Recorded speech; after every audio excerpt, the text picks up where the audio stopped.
계속해서 교육진단 시간입니다. 벌써 4월입니다. 학생들은 이제 학교 생활 적응도 마쳤고 다가올 수능과 내신 성적을 위해 열심히 공부하고 있습니다.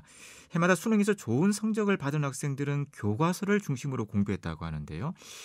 자, 그러면 이 많은 학생들이 정말 그랬을까 하는 의문을 갖게 됩니다.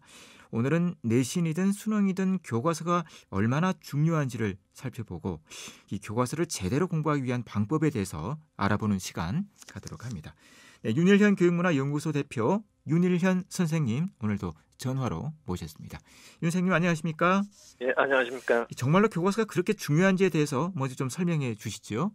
예, 앞서 말씀드린 대로 많은 학생들이 이 교과서를 잘 공부하라고 하면은 굉장히 의아한 반응을 보입니다. 어떤 학생은 수능 시험에서 좋은 성적을 거둔 선배들마다 교과서를 열심히 공부해야 한다고 말하는데, 또 신문이나 방송에서도 수능 고득점을 위한 최선의 방법은 교과서를 제대로 정리하는 것이라고 말하는데, 그걸 보고 나도 한번 따라 해보려고 했는데 아무리 읽어도 성적이 잘 오르지 않는다.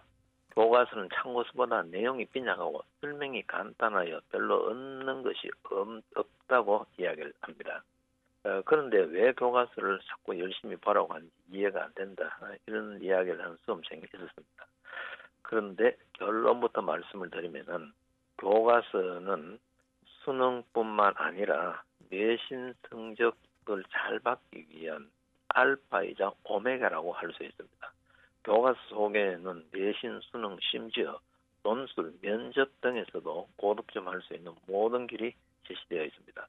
교과서를 제대로 이해하고 나면은 가장 높은 봉우리까지 올라갈 수 있다는 겁니다.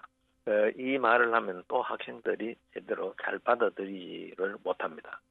교과서를 올바른 방법으로 공부하는 학생이 별로 많지 않기 때문에 이 교과서를 중시하라 이 말을 잘 받아들이지 못합니다. 또 실감하지도 못하고, 등산보험이 일면서 많은 사람들이 그 산행대회에 합류하던 그런 시기가 있었습니다. 내가 아는 어떤 분은 운동화만 신고 산을 뛰어서 오르내리다가 이 아킬레스 건염에 걸려서 수술을 여러 번 한 적이 있는데, 예를 들면은 동네 야산이라 할지라도 산행을 할 때는 산행에 맞는 신발을 신어야 되고 산행에 맞는 걸음걸이, 이 보행법을 배워서 갈 때 탈도 없고 몸도 건강해지는 법입니다.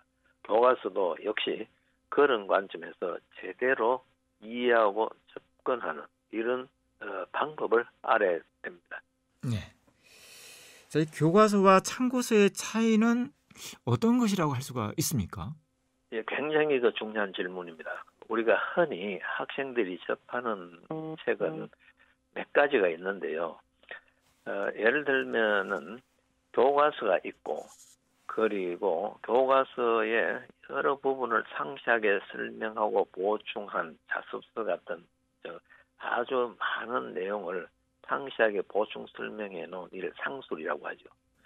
이런 책이 있고, 또 교과서를 더 요약한 약술한 요점 정리 같은 이런 종류의 책이 있습니다.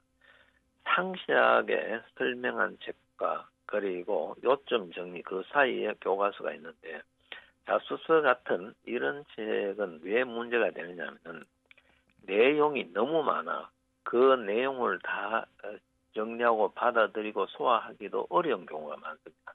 또 그 중에서는 핵심적인 내용이 다 표현되어 있는 것도 아니고, 그래서 자습서 같은 어떤 교과서를 해설한 책은 너무 많아서 문제고, 또 요점 정리를 한 책은 실제로 학생에게 거의 도움이 되지 않습니다.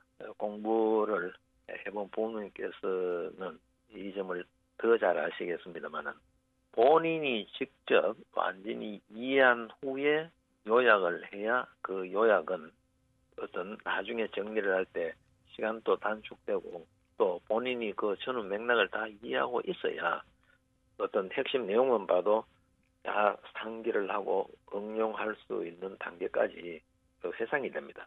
그런데 본인이 정리하지 않는 요점 노트는 사실은 저는 이걸 허점 높더라고 합니다. 도움이 되지 않습니다. 그래서 자세하게 설명한 상수라는 것과 그리고 요점을 정리하는 약술 사이에 교과서가 있는데 교과서는 가장 중간의 그 합리적인 서술을 하고 있습니다. 즉 교과서는 너무 상세하지도 않고 요점 정리도 아니고 교과서를 조금 이런 시간을 가지고 음미하면서 보면 많은 내용이 새롭게 떠오르면서 또 그 전체 맥락을 이해할 수 있도록 이런 서술 방식을 취하고 있습니다. 그래서 교과서를 보게 되면은 자세한 것도 찾아봐야 되고 어떻게 하면 이걸 또 요약할 수 있을까 이런 걸 우리가 알 수 있습니다. 그래서 저는 학생들에게 교과서를 한 2권 정도 가능하면은 준비를 해서 한 권은 우리가 수업 시간 중에 또 교과서 여백에 무엇을 받아 적을 수도 있고 또 한 권은 깨끗한 책을 가지고 있다가 수업 시간이나 기타 본인이 공부하면서 여백에 적은 책도 한 번씩 보지만 또 깨끗하게 아무것도 정리하지 않는 책을 바라보면 볼 때마다 새로운 상상력이다, 새로운 내용이 더 추가될 수 있습니다. 이게 바로 교과서를 보는 방법 중에 하나고요.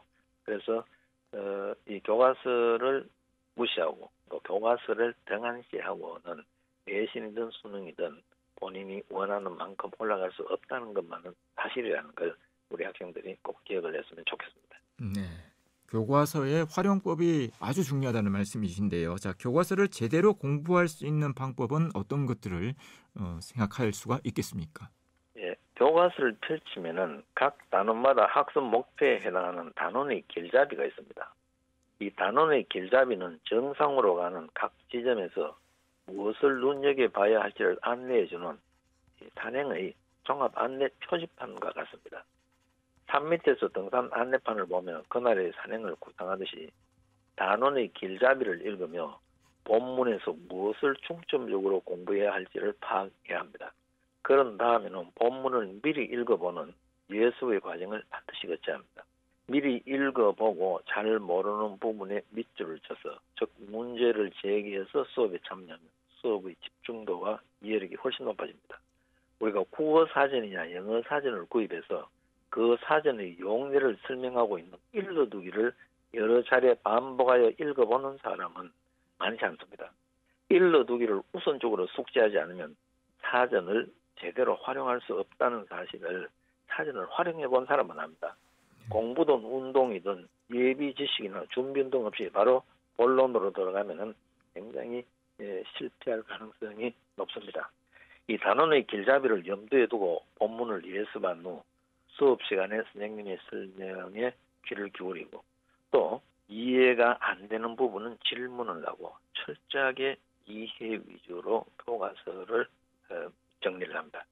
그런 다음 복습을 하고 그 다음에 참고서를 통해서 보충하고 문제집을 통해서 교과서에 나오는 기본 개념과 내용을 적용하고 응용하는 훈련을 하고 또 부족한 점이 있으면 다시 교과서로 돌아가서 또 보고 이렇게 이 교과서에 나오는 내용을 다각적으로 적용하고 응용하고 활용하는 이 과정이 바로 내신 공부이기도 하고 수능 공부이기도 하다는 걸 한번 생각해 봐야 될 것입니다. 네.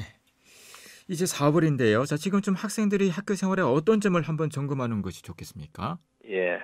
먼저 이제 생활 습관을 한번 짚어볼 필요가 있습니다. 공부도 공부지만 혹시 야행성 생활로 돌아가지는 않았는가? 제 시간에 자고 푹 자고 깨어나서 낮에 집중하고 있는가? 이런 점을 한번 살펴보고 또 그 다음에 우리가 학년 초부터 강조하고 있는 오늘도 강조했습니다만 교과서를 볼 때도 그렇지만 미리 수업 준비를 해서 내가 배워야 하고 모르겠는 것을 한번 체크해서 참여하고 있는가 예습이죠. 그리고 수업 시간에는 이해 위주의 학습을 하고 있는가. 선생님 설명을 들으면서 내가 이해되는가 안 되는가에 집중하면서 이해가 안 되는 부분은 밑줄을 쳐서 반드시 질문을 통해서 해소하는 이런 그 기본적인 학습 활동을 제대로 하고 있나 이런 것들을 우리가 한번 짚어볼 필요가 있습니다. 또 지금쯤 한번 점검해 볼 게 결국은 우리가 계획에 의해서 계획을 세우고 실천하고 또 시행착오를 통해서 네. 점점 보충하고 이런 과정을 통해서 나아지고 있는가 이런 것들도 한번 점검해 보면 좋을 것 같습니다. 네. 오늘 말씀 고맙습니다.